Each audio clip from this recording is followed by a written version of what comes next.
Ah, Oui, qu'est-ce qu'il y a? Romain, attends, il y a Matt, Apocalypse World, Winston Baker en Ah, 2010. Alors, moi, oui, oui, oui, oui. Ah, tu connais, toi? Oui, oui, oui, bien sûr, avec Cœur et son fameux système qui a un peu révolutionné l'histoire du jeu de rôle narrativiste, hein, dans un style narrativiste, mais ça date de 2010.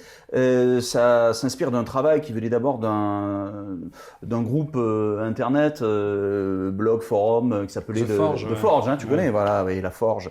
C'est en 2010 donc qu'il publie le premier volume en quelque sorte, parce qu'il y a eu différentes déclinaisons, hein, de son univers apocalyptique.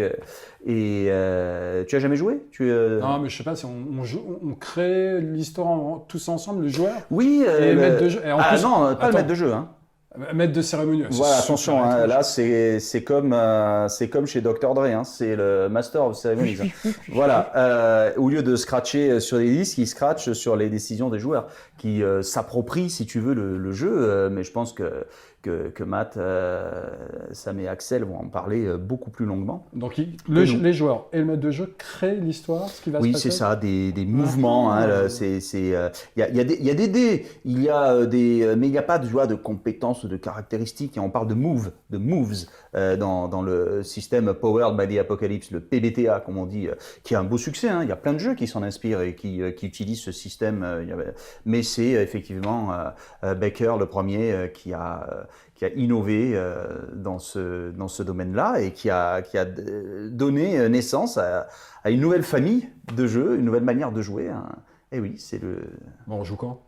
Bah, écoute, quand tu veux. Matt. Il faudra demander à Matt, hein.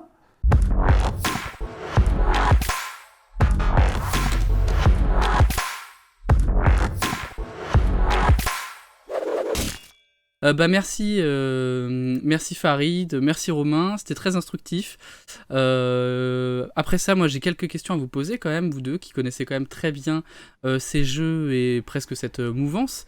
C'est quand même tout un sous-genre qui a été créé à partir du coup de 2010 et qui est en pleine explosion, en pleine expansion. Ma première question, c'est comment est-ce que vous avez découvert ces jeux et est-ce que ça a changé des choses dans votre pratique et si oui, quoi? Je me souviens, moi, des premières fois où j'en ai entendu parler, c'était sur Cassius No, pour ne pas le nommer.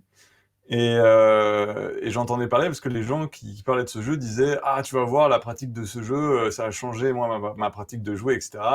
Ça a tout changé, ça a tout changé. » Et c'est vrai que bah, il y avait beaucoup de gens qui venaient et ils avaient vu la lumière, quoi. C'est-à-dire qu'ils ont parlé de manière... L'illumination. Voilà, l'élimination, quoi. Et ça a souvent, d'ailleurs, levé pas mal de boucliers de la part de pas mal de rôlistes qui, quand on leur explique qu'ils ont trouvé un truc magnifique et tout, ils ont tendance à dire « Non, la mienne est meilleure ». Bon, ça, c'est les chapelles et tout ça, on va pas rentrer là-dedans, parce que, en fait, moi, j'aime bien tous les types de jeux de rôle. Mais par curiosité, bah, je suis allé voir Apocalypse World. Et en fait, la première fois que j'ai lu ça, j'ai fait « Waouh, qu'est-ce qui se passe là ? Il y a un truc que je comprends pas ». Et je suis rentré plus en détail, j'ai plus lu, puis j'ai essayé de jouer. Et puis en plus, je me suis rendu compte que vraiment, la manière de jouer, la proposition ludique qu'il y avait dans le jeu Apocalypse World changeait vraiment la donne. Alors, on va essayer d'expliquer ça, je pense, un peu longuement après, tous ensemble. Ouais. Mais ça m'a vraiment modifié ma manière de jouer. Et pour tout dire, ça fait 25 ans que je fais du jeu de rôle. J'ai découvert Apocalypse World il y a quoi, 8-9 ans. Ah oui, j'allais te le demander. Et juste avant enfin, tu vois, pendant, on va dire, 15 ans, 16 ans de jeu de rôle, j'en ai chié. Enfin, c'était pas facile, quoi. Et je me suis pris des portes, je me suis fait des chutes, j'ai eu des fails monumentaux. Il y a des moments où je comprenais pas pourquoi ça marche pas, qu'est-ce qui se passe, pourquoi avec les joueurs Bonne avec qui je joue, partie ça tient pas. dysfonctionnelle, quoi. Et c'était tout le temps. J'ai lu Apocalypse World, et depuis ça, bah, je joue vachement mieux au jeu de rôle et je m'éclate vachement plus. Et ce qui est bien, c'est que tout ce que j'ai appris avec Apocalypse World, je peux même l'appliquer dans des jeux qui ne sont pas des jeux dits narrativistes, et ça marche aussi. Donc, en tout cas, à défaut, ça a été pour moi le meilleur prof de jeu de rôle que j'ai jamais eu. Ça, c'est ma première expérience avec Apocalypse World. D'accord. Et toi, Sam, du coup, comment t'en es arrivé comment t'as découvert les PBTA? Comment t'es allé vers ce type de jeu? Alors du coup, la découverte n'est pas tout à fait la même que pour Matt. C'est via des podcasts, via le podcast notamment de D6 Plus Cool. Ça m'a permis de découvrir Dungeon World, etc. Et surtout, ça va être compliqué de ne pas faire de la Reddit par rapport à ce qu'a dit Matt, parce qu'en fait, j'ai vraiment ressenti la même chose. Bon, on va pas parler d'illumination et compagnie, on va éviter de tomber là-dedans, mais j'ai eu vraiment le même sentiment en fait d'avoir un espèce de manuel ou une espèce de guide entre guillemets de bonne conduite pour mener une partie de jeu de rôle. Et je suis assez d'accord avec ce qu'a dit Matt, en dehors des jeux propulsés par l'Apocalypse même. Je veux dire, là, quand on prend les principes de base des jeux propulsés par l'Apocalypse, on en reparlera sûrement, c'est vraiment des principes de bon sens à appliquer à peu près toutes les tables en fait. Et c'est vrai que ça m'a pas mal débloqué sur beaucoup de choses dans ma pratique et ça m'a permis d'énormément progresser, je trouve, sur plusieurs aspects. J'ai découvert ça il y a pas très longtemps, hein, finalement, avec Dungeon World. Et d'ailleurs, tu as joué avec moi à Dungeon Tout World, à fait. Axel. Tout à fait. C'était quoi, il y a 2 ans, 2 ans et demi peut-être 2 ans et demi, je dirais, ouais, c'est ça à peu près. à tout casser, quoi. Mm. Et depuis, bah, c'est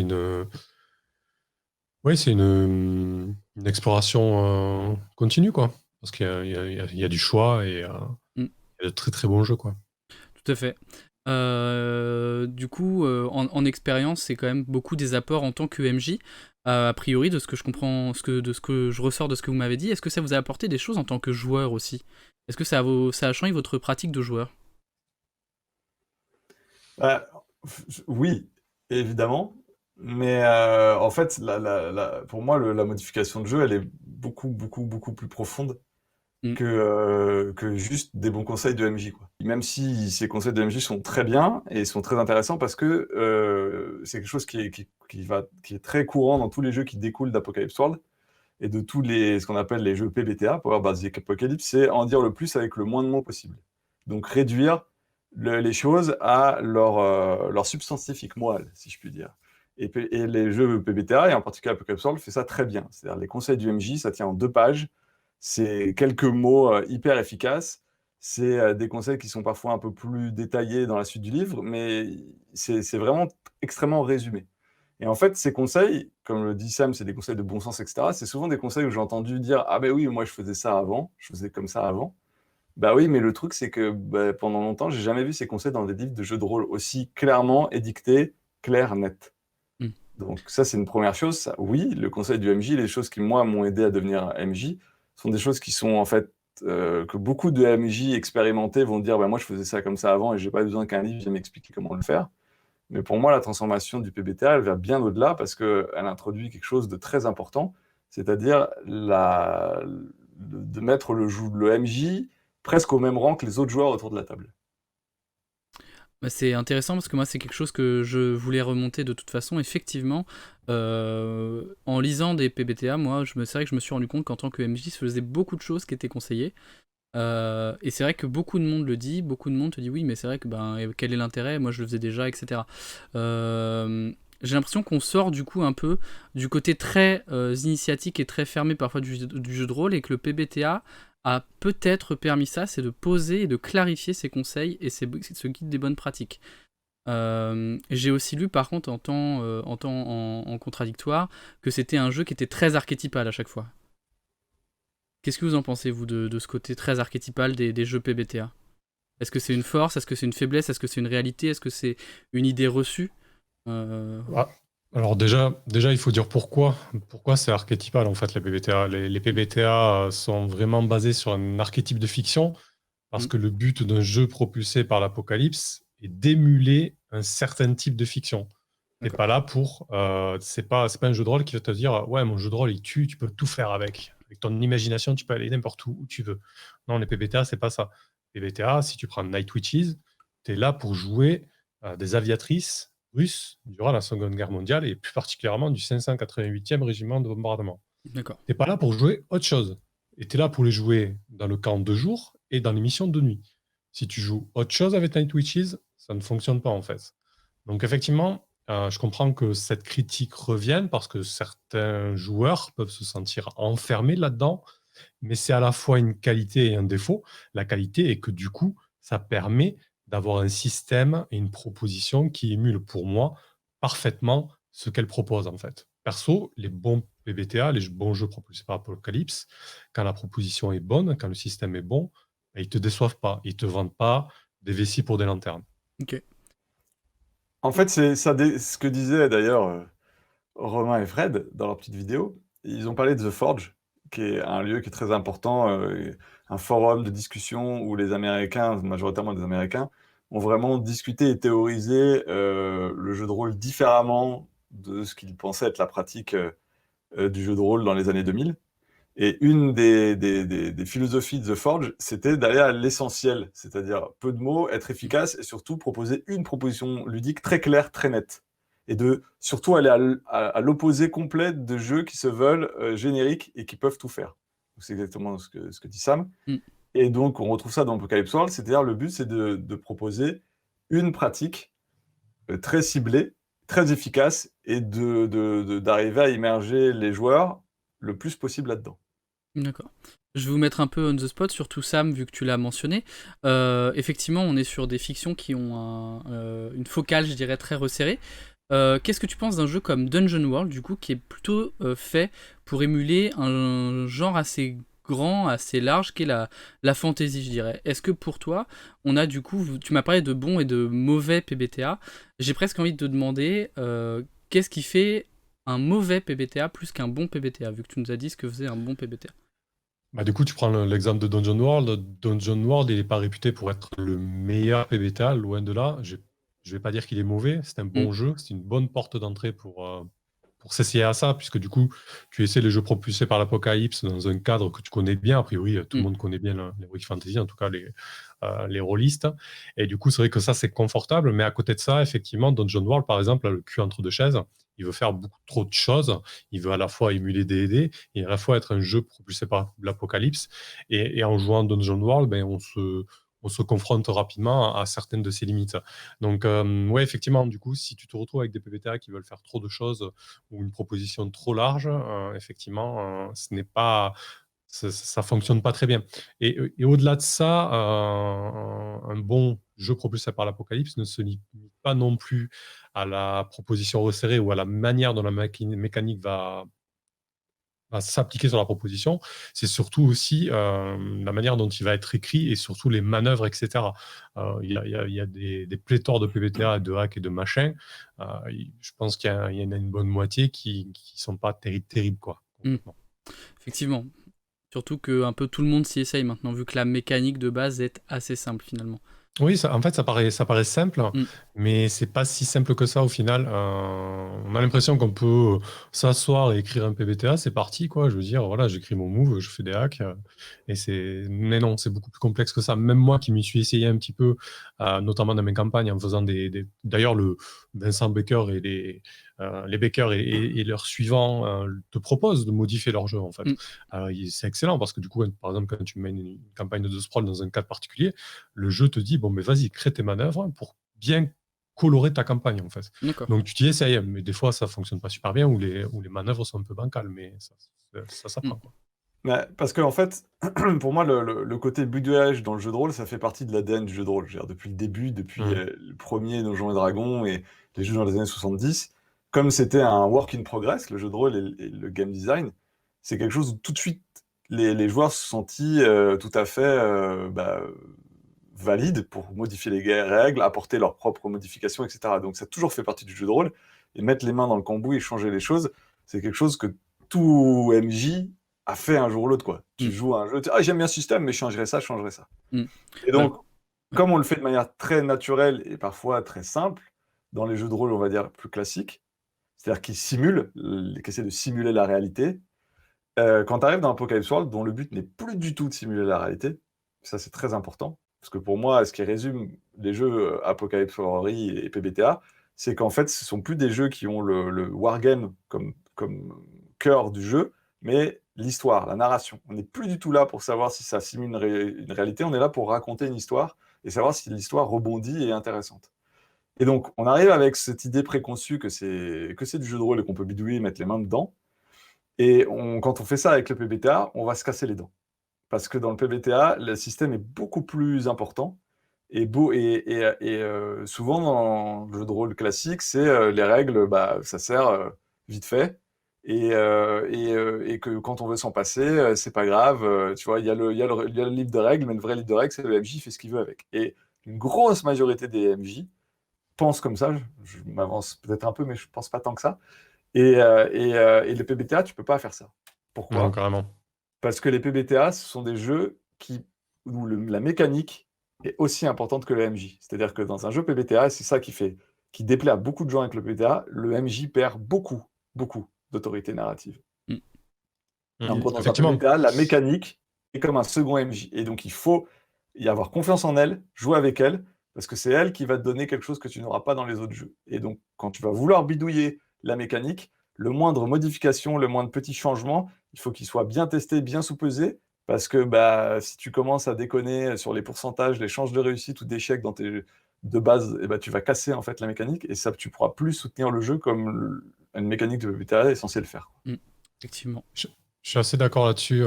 Concrètement, si une manœuvre se déclenche et qu'en tant que MJ, tu dis non, mais ça me plaît pas, j'ai pas envie de la déclencher, etc., clairement, tu te prives de cet aspect-là du jeu et ça ne fonctionne pas. Et dernièrement, j'ai eu un retour d'un joueur qui a essayé Dungeon World. Et il me dit, ouais, sur ma partie, c'est un commentaire YouTube ou je sais plus trop, donc c'est chouette d'avoir ce genre de retour. Il me dit, ouais, ça fonctionnait pas bien et tout. J'ai donné des objets +1 aux joueurs et ils sont devenus trop puissants.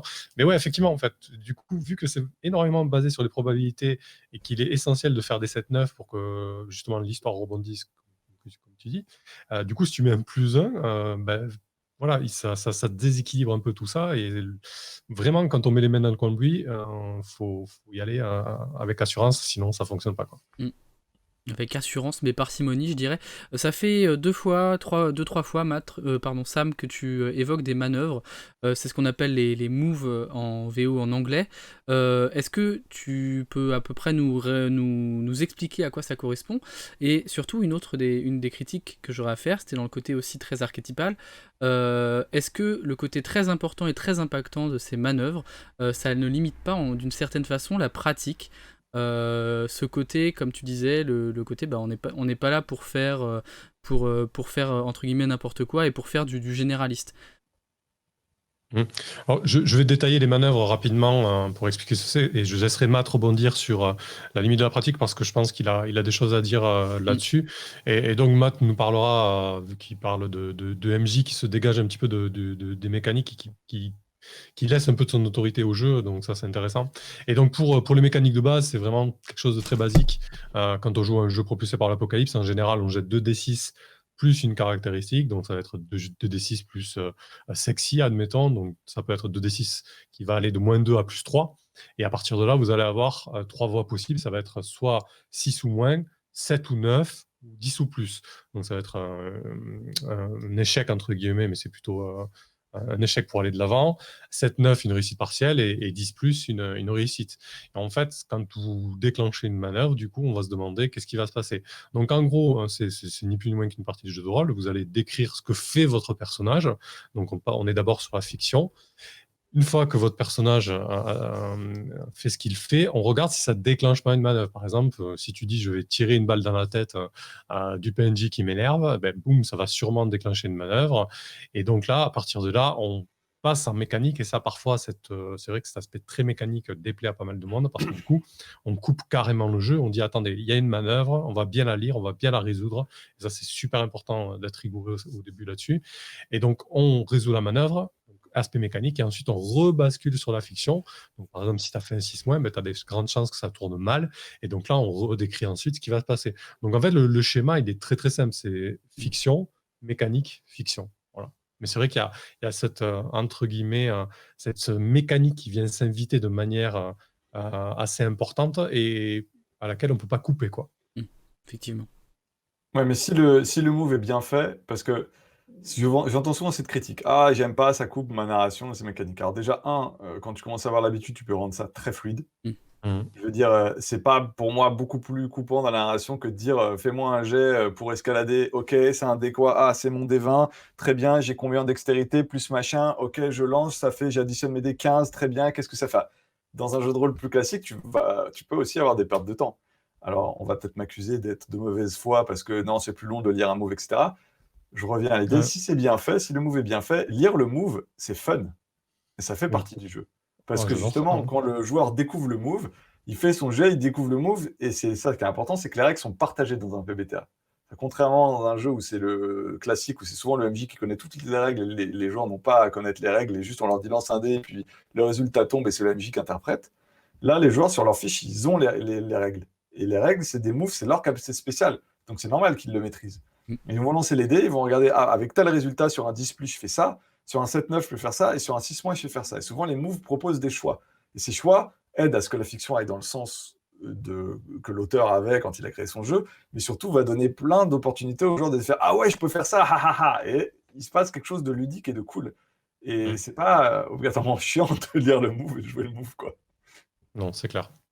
Et ouais, par contre, pour me faire un petit peu l'avocat du diable, je rajouterais qu'il y a certains moves, par contre, qui sont un peu lourds sur certains jeux où tu peux avoir vraiment des listes à puces de choix. Et voilà, là, pareil, on retombe dans le jeu qui est plutôt bien écrit ou pas très bien écrit, quoi. Oui, effectivement, c'est toute la différence, tient finalement parfois dans la réaction du jeu et des moves, quoi. J'ai l'impression quand même que finalement c'est un concept très simple, mais pas simpliste, et que du coup il y a quand même pas mal de subtilités à appréhender, que ce soit en tant que joueur ou en tant que MJ. Est-ce que vous auriez, vous, en tant que joueur et MJ averti de jeux propulsés par l'Apocalypse, quelques conseils rapides à donner pour commencer, en fait? Quelqu'un qui voudrait découvrir les PBTA, qui sait pas trop par quel bout le prendre, et que vous voudriez aider, à qui vous voudriez donner un petit coup de pouce. Moi, je dirais qu'il faut lâcher prise, en fait. Comme disait Matt, on va débarquer dans des jeux où le MJ perd pas mal de son autorité, en fait. Et du coup, si tu arrives en tant que MJ, où tu as l'habitude de gérer toutes les règles, où tu as l'habitude de gérer pas mal d'aspects de la fiction, ce qui n'est pas un mal, hein, on peut très bien jouer comme ça. Mais du coup, si tu arrives comme ça et que tu n'es pas prêt à prendre du recul là-dessus et à te dire, bon, je lâche prise, c'est pas moi qui maîtrise toutes les cordes, c'est pas moi qui maîtrise toutes les ficelles, tant sur la mécanique que sur la fiction. Je suis un joueur, je m'assois, ce soir je joue. Il faut arriver à faire ça. J'allais dire exactement la même chose, le lâcher prise. Parce que c'est le plus Effectivement. important. Et le lâcher prise pour les joueurs, parce que les joueurs peuvent se lâcher et n'ont plus de restrictions sur ce qu'ils vont faire. C'est pas, ah non, tu peux pas faire ça, ah, je risque de mourir. C'est pas le but, quoi. Vas-y, fais ton truc. Et le MJ, le lâcher prise sur, te prends pas applique les règles et aie confiance dans les règles. Parce que les jeux d'Apocalypse World, enfin, les PBTA, ce sont des jeux où l'histoire est improvisée. C'est ça qui est important. C'est que c'est des jeux où il y a zéro préparation. Ça, c'est une grosse différence avec les autres jeux. Et c'est un des succès du PBTA, c'est que tu n'as pas besoin de préparer comme un foot à campagne. Pour certains MJ, c'est un tue-l'amour parce qu'ils adorent bichonner leur monde avant, etc., en amont, certes. Mais pour plein de joueurs et de MJ qui se disent « Oh là là, mon Dieu, une partie de jeu de rôle, mais si j'ai plus le temps, mes enfants, mes femmes, le travail, comment je fais pour travailler ?» Là, tu n'as rien à faire. Tu prends le livre, tu l'as lu, tu t'assois, tu joues. La première session va créer le monde avec les joueurs. Et quand tu vas jouer, l'histoire va se dérouler elle-même. Pourquoi ? Parce que moi, quand je reprends la narration, 6 moins 7, 9, 10 plus, quand je le présente, je ne dis pas 6 moins échec. Je dis 6 moins, c'est le MJ qui prend la main. 7, 9, les joueurs disent qu'ils veulent faire, le MJ rajoute un petit twist. 10, c'est les joueurs qui ont la main. Et c'est souvent ça, le PBTA. C'est-à-dire qu'il y a plein de moments où les joueurs vont décider de ce qui se passe. Et le 6 moins, c'est pas tellement tu échoues. C'est la balle est dans les mains du MJ et le jeu te dit vas-y, balance-leur une balle dans la tronche, fais quelque chose. Et l'exemple type pour moi, le parfait, c'est le crochetage de porte. Quand tu crochettes une porte dans un jeu classique, c'est lance un dé, oui, non. Ah, t'as réussi, t'as crocheté la porte, t'as raté, t'as pas crocheté la porte. Dans un PBTA, si dans l'histoire et la fiction, c'est inintéressant de ne pas crocheter la porte, bah, la porte est crochetée. Juste à 6 moins, bah, de l'autre côté de la porte, il y a un garde qui t'attend. L'histoire rebondit. 7-9, tu arrives à crocheter la porte, mais ah mon Dieu, tu as attiré des bruits, il y a des gardes pas loin, ils approchent, et dépêche-toi. 10 plus, tu crochettes la porte, il n'y a personne derrière, et il y a ce que tu dois trouver dans la pièce. Et donc, l'histoire est en perpétuel rebondissement. Et donc, je sais qu'au bout d'un moment, après plusieurs parties, quand les joueurs sont habitués au PBTA, le 6 mois, ils l'aiment.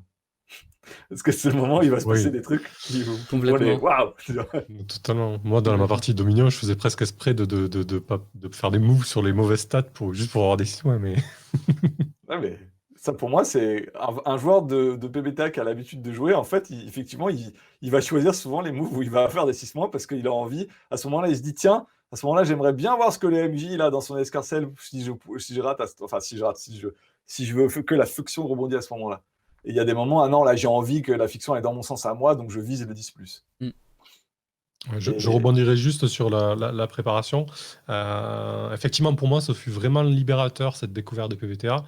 Euh, j'ai eu, je joue depuis que je suis ado, mais j'ai vraiment eu des périodes de pause assez longues et d'inactivité au niveau de jeu de rôle. Parce que, bon, voilà, j'ai fait pas mal de jeux vidéo, etc. Bref, on s'en fout. Mais quoi qu'il en soit, selon le rythme de vie, selon son planning et ses envies, ça peut être compliqué de faire du jeu de rôle. Ne serait-ce que par manque de temps pour préparer, etc. Pour moi, dans ma tête, du jeu de rôle, avant ça, c'était préparer des parties, préparer un scénario, bien connaître le scénario, etc. etc. Et c'est vrai que la découverte du jeu propulsé par l'Apocalypse, pour moi, ça se fut une claque dans la tronche. Je fais, waouh, on peut jouer comme ça, en fait, mais c'est trop cool. Alors, je tempérerai juste selon les envies et les pratiques. On peut bosser un peu plus les PBTA. Effectivement, tu peux arriver sans ne rien faire. Mais je dirais qu'entre les parties, il peut y avoir un peu d'entretien, à faire bouger tes horloges, préparer des trucs. Et à la limite, il y a certains jeux, par contre, qui demandent quasiment pas de préparation. Et tu en as d'autres qui en demandent un peu plus. Par exemple, The Sprawl demande un peu plus de préparation, quand même. Mais tiens, pour faire un retour en arrière sur pourquoi Dungeon World n'est pas le PBTA parfait, voire pas un des meilleurs PBTA, pour moi, le cœur du problème, il est là. Sur le cul en tour de chaise, tu as tout à fait raison quand tu as dit ça, Sam. Mais c'est surtout que Dungeon World est un jeu qui donne très peu d'outils de narratif aux joueurs. En gros, et surtout, c'est un jeu où les archétypes font varier très peu la narration. C'est-à-dire que dans Dungeon World, que tu as un guerrier, un magicien, un voleur, enfin en gros les archétypes classiques de Donjons Dragons, les seules choses que t'amènent tes archétypes de personnages, c'est comment tu vas péter la gueule du monstre en face. Ouais, je suis Mais en assez gros, d'accord avec ça. le but de tous les personnages, c'est de péter la gueule du monstre en face. Alors que ce soit de la magie, de l'épée ou du backstab, c'est pareil. Tu vas péter la tête du monstre en face. Pour moi, dans un bon PBTA, quand tu choisis un archétype, ton histoire, c'est pas la même. Dans Exactement, Apocalypse ouais. World, tu montes une histoire avec un chien de guerre, un mec qui conduit des bagnoles et un psy, enfin en gros un brainer, quoi, bah, ça va pas être la même histoire que si tu as un taulier, une babe, en gros, comment il s'appelle enfin en gros la beauté fatale et, Mhm. un arnaqueur, quoi. Ouais, Donc, complètement. Non, mais tu auras clairement. deux histoires, deux mondes différents, deux ambiances complètement différentes et presque deux mondes qui vont varier entièrement. Et le jeu sera pas le même parce que les acteurs à la table seront pas les mêmes. Et ça, Et c'est là- quelque chose qui fait que pour moi, Dungeon World n'est pas un bêta vraiment réussi. C'est parce que, bah, en fait, que ce soit l'archétype que tu prends, ça change pas grand-chose à l'histoire, quoi. Là, tu mets le doigt sur quelque chose qui est essentiel, les livrets, quoi. Je veux dire, c'est ce qui est cool. J'ai mené 2 campagnes de The Sprawl. Je veux dire, les deux, elles se ressemblent pas du tout. Elles se ressemblent pas du tout. C'est pas à cause de la campagne ou du cadre, un petit peu, mais c'est aussi essentiellement à cause des livrets, quoi. Parce que clairement, ça change la donne. Et c'est vrai que ton parallèle avec Dungeon World est super intéressant, du coup. Et The Sprawl, c'est un jeu de cyberpunk, c'est ça? Ouais, c'est ça. Jeu de rôle cyberpunk à mission. Très typé aussi. Transition un peu parfaite. On a fait un petit peu les plus, les moins, les conseils. On va continuer sur les conseils. Est-ce qu'il y a des PBTA que vous conseilleriez? On va se laisser une petite limite, on va dire 3 maximum, histoire de ne pas y passer 10 plombes. Est-ce qu'il y a 3 jeux que vous conseilleriez en tant que PBTA ou moins? Bah, déjà, Apocalypse World. Ouais, Ouais, le père pareil, de je l'enlève tous. celui-là, donc Ouais. voilà. Bah, pour moi, comme je suis vraiment très difficile sur les PBTA, je pense que c'est encore pire que toi, Sam. Pour moi, c'est déjà jouer à Apocalypse World. D'accord. C'est du post-apo, mais comme le monde se crée à chaque partie, comme l'a dit Sam, différemment, ton post-apo, il est très varié. Ça, c'est pas obligatoirement Mad Max, hein. Mm. Ça peut être Peut-être Walking Battlestar Dead, Galactica. mais ça peut Walking être... Dead. Enfin, moi, la plus grosse campagne que j'ai faite d'Apocalypse World, à la fin, ça ressemblait plus à Elysium que à n'importe quel autre univers classique d'Apocalypse World, enfin de post-apo, quoi. Ok. Donc il y a déjà Apocalypse World, jouez-le, même sur 5-6 parties, puisque pour bien apprécier un PBTA, je pense qu'il faut jouer 5-6 parties. Et une campagne, ça dépasse rarement, je pense, 10-12 séances. Et vous allez déjà loin, parce que ça, c'est un truc qu'on n'a pas dit, mais C'est vrai. une session de PBTA, tu packs un nombre de choses, il se passe des trucs à table, comme il n'en passe jamais autant dans un jeu de rôle classique. C'est clair. Ouais. Parce que la fiction, elle va mais à 2000 à l'heure, quoi. Et puis, n'espérez pas faire des combats de 2 heures sur un PBTA, c'est assez peu. Enfin, c'est pas le but. Donc, un combat, il est expédié en quoi? 1-2 moves en général, je dirais. Ah ouais, ça prend 5 minutes. C'est ça prend 5 minutes, donc ça, Ouais. effectivement, ça pulse, parce que c'est vrai que sur les jeux un peu plus classiques, les phases de combat, de confrontation peuvent prendre 2 plombes pour une phase, quoi. Donc c'est vrai que c'est assez énorme. D'autres, donc du coup, Matt nous dit Apocalypse World, tu en vois un autre ou pas du tout, que t'aimerais vraiment conseiller?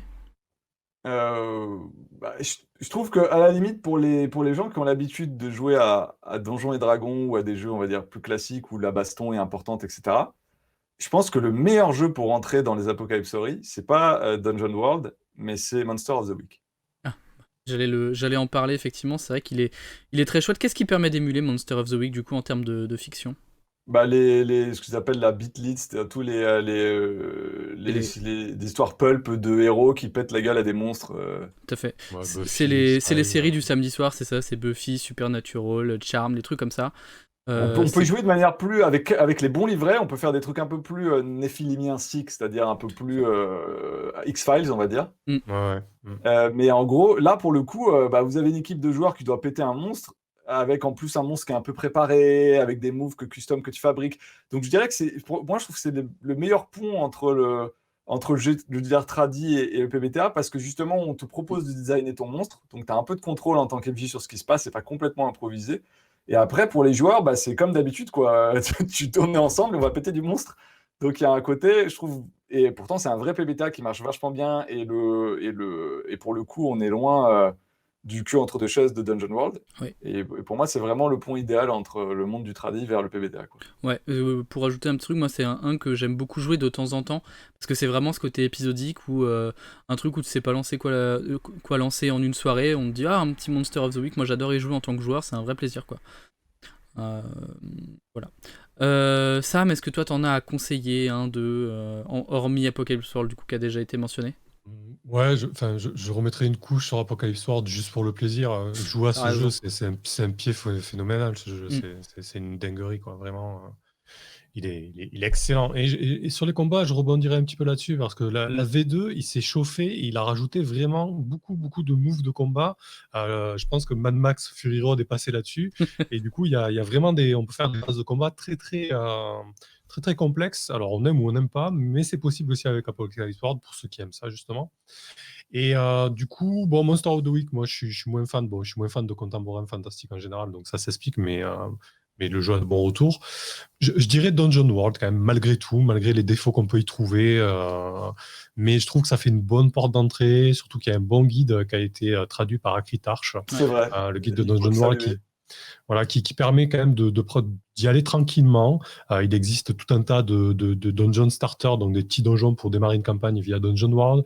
Il existe énormément de ressources sur le jeu et on n'est pas dépaysé parce qu'on est un petit peu avec sa Madeleine de Proust ou dans ses charentaises avec de l'heroic fantasy très classique. Alors oui, c'est pas le meilleur PBTA, mais c'est une bonne porte d'entrée. Et moi, j'ajouterais The Sprawl du coup. Donc le jeu Cyberpunk à mission. Je trouve que le livret est vraiment très bien rédigé en fait. Si tu veux apprendre le fonctionnement des horloges, de la structure d'une partie, etc., de comment mener et comment rebondir, je trouve que c'est très bien fait. Et en plus de ça, pour ceux qui aiment le Cyberpunk, c'est un très bon jeu, quoi. Donc un jeu de Kelren. Je reviens juste sur... Traduit par Kelren. C'est traduit par Kelren, excuse-moi. Et je reviens juste sur Le Tyran tombé du ciel, du coup, que tu nous as sorti, qui est aussi... moi, j'ai beaucoup apprécié le lire sur une espèce de nouvelle forme pour moi. Voilà, j'en profite. Je rebondis sur ce que tu disais, Sam, à propos du travail d'Acritarch. Je dois avouer que la lecture, donc il a écrit... il a traduit un bouquin qui explique comment jouer à Dungeon World et qui explique au MJ, voilà, par rapport à tes habitudes, comment il faut que tu joues les moves à Dungeon World. Et donc, Acritarch l'a traduit en français, donc il est trouvable dans sa boîte d'édition. Et c'est un des trucs qui m'a le plus aidé à comprendre le PBTA. Parce qu'une fois que j'ai lu ce bouquin, j'ai tilté, j'ai fait « Ah d'accord !» Après, c'est facile en fait de comprendre les PBTA une fois que tu as switché de paradigme. Mais c'est sûr que quand tu nages, d'avoir Dungeon World et de lire le guide d'Acritarch, ça t'aide vachement à twister, à rentrer dans ce paradigme qui en gros te dit arrête de penser comme un wargame, pense comme un jeu où c'est la narration qui passe devant. Et où en gros le but c'est pas de savoir si tu vas mourir ou gagner ou perdre, mais le but c'est de savoir quelle histoire va se raconter et de quelle manière l'histoire elle va être badass et complètement folle, quoi. C'est dans celui-là qu'il y a l'exemple du dragon, c'est ça, hein. Alors Ouais, c'est dans ce ouais. guide-là qu'il y a l'exemple effectivement du dragon. Qui est parce que très parlant, moi je trouve. Ouais. Dans Dungeon World, les dragons ont que 18 points de vie, je crois, un truc comme ça. Ah. Ce qui, en gros, pour un joueur de DD, que what, 18 points de vie, mais quand on voit que le DPS du guerrier, c'est tant, il va le défoncer en 2 tours. Oui, d'un point de vue, si tu l'appliques comme un jeu à l'ancienne, c'est vrai. Mais dans le guide, il te dit, oui, mais c'est pas comme ça que ça marche. Déjà, narrativement, comment tu vas au contact avec le dragon? Le dragon, il vole, il flotte, il tourne, il t'envoie du flamme, il va cramer un arbre, il va t'attraper, il va t'emmener dans l'air, il va te jeter. Enfin, plein de choses qui sont compliquées à mettre en forme, même à Donjons et Dragons, où il y aura peut-être what 1000 jets. Là, c'est du genre, déjà, tu dis, ok, bah, je veux le taper. Donc, tu veux déclencher le move, taper, quoi. Enfin, en gros, aller au contact. Et le MJ, dans ce cas, il va dire, bah non, t'es pas au contact avec lui, tu peux pas dépenser ce moment. Je trouve moins un moyen déjà pour approcher. Ah bon, alors donc le joueur va inventer des trucs, ça va déclencher des moves, et s'il se fait un 6-, bah, t'as le droit de dire, ok, le dragon t'attrape et t'emmène dans le ciel et commence à te balader avec toi. Qu'est-ce que tu fais? C'est ça. Et en gros, ton dragon à 18 points de vie devient beaucoup plus flippant et compliqué à... Tout à fait. C'est clair. Pour ma part, j'en profite juste, je glisse dans mes PBTA à conseiller. Il y a quelques modifications qui me plaisent beaucoup, c'est Libreté, avec ce système de réussite excessive et une thématique assez sombre, assez glauque, où vous jouez des enfants, où il y a plus d'adultes, vous jouez des enfants isolés dans une ville perdue sous la pluie. Et le petit frère de Libreté, c'est Deux Billets d'Acier, qui permet d'émuler des fictions de type Evangelion. Qui moi m'ont vachement parlé, où la mécanique, cette petite modification de mécanique qui ressemble à rien, m'a fait vraiment apprécier et plonger dans les PBTA. Ouais, effectivement. Pour ouais. avoir mené une campagne, c'était un plaisir aussi. C'était vraiment très chouette. Moi j'ai un très bon souvenir d'une de tes séances d'ailleurs sur Libreté, où on s'était fait one éclater shot, par une roue de chair complètement dégueulasse. Voilà. C'est vrai. Voilà.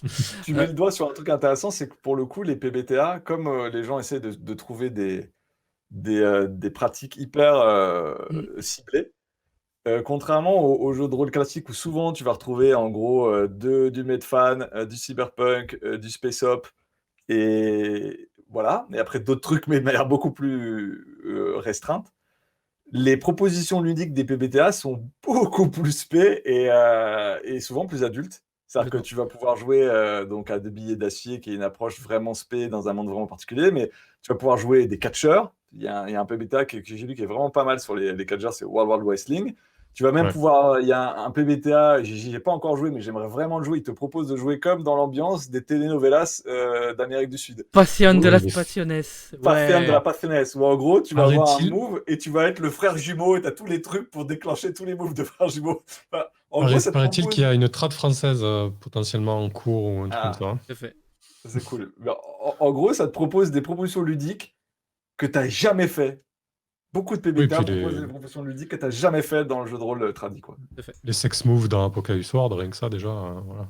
Voilà, oui, effectivement. Dans Apocalypse World est le jeu de base, la V1, parce que dans la V2, il n'y a plus ça, il me semble, dans lequel il a retiré les Si, sex moves. non, c'est dans Burned Hour. Ah, d'accord. Il a fait une version plus soft d'Apocalypse World, mais dans la version d'origine, comme il y a énormément de drama et de relations interpersonnelles, il y a beaucoup de moves qui se déclenchent si tu couches avec un des autres PJ. Ouais. D'accord. Ok.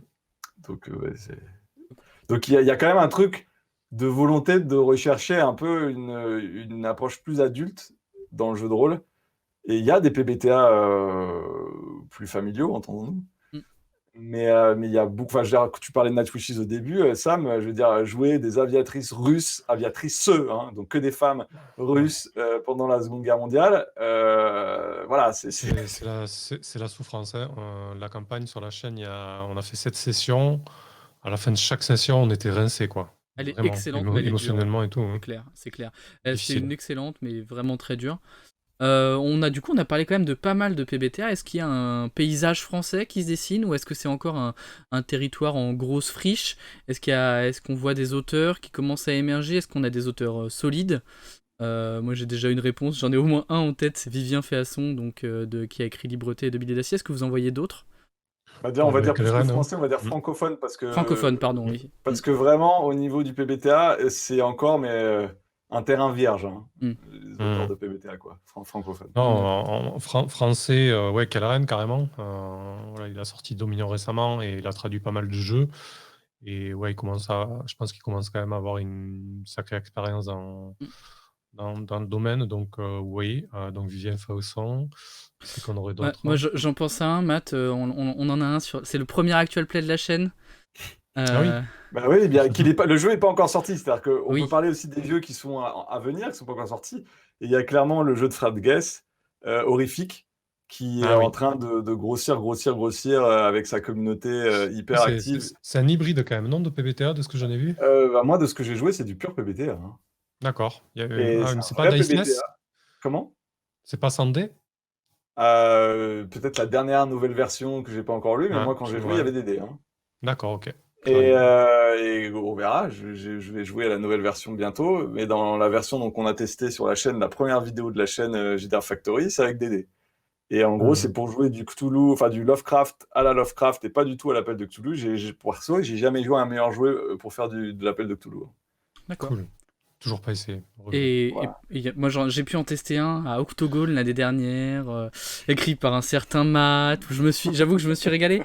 Alors après, c'est difficile parce que Matt fait partie moi de mes MJ préférés. Mais est-ce que tu peux nous parler peut-être de ton projet en cours? Donc moi, ça fait maintenant plus d'un an que j'écris, que je travaille, que pour ça c'est pas facile parce que c'est long. Je travaille sur Voyage en Pays Fantastique, et qui est donc un PBTA dont le but est de jouer des aventures rocambolesques comme dans De Cap et de Croc, de Baron Munchausen, Le Chaboté, toutes ces histoires un peu merveilleuses et fantastiques. Mm. Et où j'essaye de me tenir à tout ce qu'on a dit là, c'est-à-dire j'essaie d'avoir des règles simples, de limiter le plus possible les moves compliqués, et surtout c'est un jeu où il n'y a pas de point de vie. Mm. Parce que on n'est pas là pour savoir si tu meurs ou tu gagnes meurs ou tu vis dans une aventure rocambolesque. Et on est vraiment dans l'idée 6 mois la main au MJ, 7-9 les joueurs ils veulent, mais attention, le MJ met un twist, 10+, allez-y les joueurs, qu'est-ce que vous me dites de faire, quoi. Ouais. Le but, ce sera un jeu vachement orienté autour du one-shot, two-shot, c'est-à-dire vraiment des petites sessions. Et le but, c'est d'aller de la Terre à la Lune plus vite qu'un cheval au galop. Et voilà, donc je travaille dessus, je fais des playtests, et donc pour le moment on est encore dans le work in progress, donc peut-être en 2021 j'arriverai à le sortir, on verra. On y croit. Pour faire le meilleur crumble du monde, voilà. Mais bon, en tout cas, c'est vrai que la francophonie, il n'y a pas beaucoup de PBTA, quoi.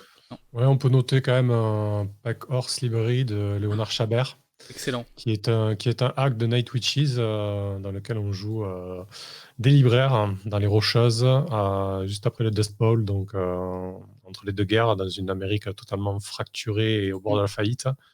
Et du coup, ces libraires font des trajets pour aller distribuer des livres, enfin prêter des livres dans des communautés très très reculées. Donc ouais, très très bon aussi. Très voilà, chouette aussi. En tout cas, quand tu pitches le jeu, on est loin d'un pitch classique de jeu de rôle, quoi. C'est pas la Non, c'est proposition clair. ludique à laquelle tu penses en premier, quoi, ça c'est sûr. Non, carrément pas, mais c'est très chouette.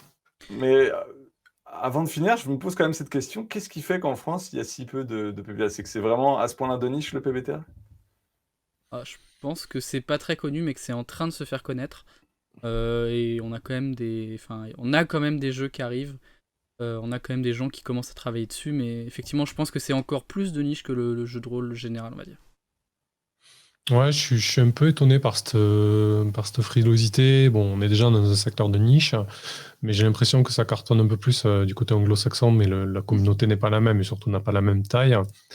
Je dirais que du coup, ça jouit pas mal de manque de grands éditeurs qui ne sont pas encore emparés du sujet. Mis à part Dead Crows avec Monster of the Week, il n'y a pas de gros éditeurs avec pignon sur rue qui ont dit bon bah allez, ce PBTA là on le sort. En général, voilà, on compte sur Calren, on compte sur la boîte à eux, etc. Donc sur des petits éditeurs, et notamment Gulix aussi qui traduit des PBTA. Enfin voilà, je ne vais pas tous les citer, mais on compte sur une communauté de petits éditeurs, de petits auteurs qui est riche et foisonnante en fait, mais qui du coup n'ont pas la force de frappe pour toucher un public important. Et voilà, c'est vrai que tant que Black Book ou autre n'aura pas sorti un jeu propulsé par l'Apocalypse, malheureusement, je pense que ça restera un petit peu de niche. Et je trouve ça dommage parce que ça à découvrir. Alors, il y a aussi les guéguerres de clocher qu'on évite d'évoquer forcément dans ces vidéos parce que c'est relou. Voilà, il y a pas mal de désinformation dessus. On comprend pas trop comment ça fonctionne. On dénigre un petit peu. Sans forcément savoir comment ça tourne, alors que finalement, enfin voilà, on est tous des rôlistes, on est tous passés par la case, on galère à faire des scénarios, on a des parties dysfonctionnelles, etc. Et là, on est trois, enfin en tout cas, on est au moins 2 sur 3 à dire autour de la table. Ce fut, excusez-moi l'expression, putain de libérateur, quoi. Ouais, clairement. Mais on est 3, hein, parce que j'ai fait un peu le contradicteur, mais il y a quand même des très bons côtés au PBTA. Bah, clairement, moi, l'école PBTA, maintenant, je l'applique pour du Donjons et Dragons. Hein, parce que je joue autant au PBTA qu'à Donjons et Dragons. Je l'applique même en OSR, moi. Et je veux dire, moi, quand je jette un dé à Donjons et Dragons, et que je demande d'atteindre un seuil de difficulté, être en dessous du seuil de difficulté, pour moi, c'est pas un échec. C'est un rebondissement. Effectivement. C'est peut-être le bon mot de la fin, c'est transposable à toutes vos parties, finalement. Voilà. Est-ce que vous avez un dernier mot à ajouter, tous les deux, Matt, Sam? Bah écoute, en tout cas, je suis d'accord avec Sam. Que font les éditeurs français, quoi? Réveillez-vous. Réveillez-vous, quoi. Je veux dire, Critical Role joue à Monster Heart, quoi, qui est un clair. autre Ouais, PBTA c'est clair. assez connu. Et je veux dire, donc c'est même on va dire les leaders d'opinion du web américain ne se cachent pas de l'existence des PBTA et ils jouent, quoi. Clairement. Donc c'est ouf qu'aucun gros éditeur soit vraiment tourné son regard sur le PBTA, quoi. Ouais, moi je rajouterais, pub un peu perso, mais sur la chaîne, il y a une vidéo qui s'appelle Mener un PBTA, où je file quelques conseils, etc. Franchement, c'est pas si terrible que ça, il faut essayer. Et surtout, je trouve que moi, en tout cas, quand j'ai essayé il y a 2 ans et demi, je suis tombé sur une communauté vraiment bienveillante, pleine de bons conseils, etc. J'ai été accompagné de bout en bout pour découvrir et appréhender au mieux cette forme de jeu. Donc franchement, n'hésitez pas, quoi. Vous serez bien accompagné. Ok, je m'arroge le mot de la fin. Merci de nous avoir regardés jusqu'au bout. N'hésitez pas à nous parler de vos expériences de PBTA. Si vous voulez venir en discuter sur le Discord, il est ouvert. On répond assez rapidement. Évidemment, si vous êtes toujours là, c'est que j'imagine que vous appréciez à peu près ce qu'on fait. Donc n'hésitez pas à mettre des likes, à partager la vidéo sur les réseaux sociaux. Ça nous fait plaisir et ça nous aide à continuer à avancer. Et puis je vous souhaite une très bonne fin de journée. JDR Factory vous accompagnera tout au long du confinement et même après avec des vidéos. Et je vous dis à la prochaine. Ciao. À bientôt. Salut. Ciao.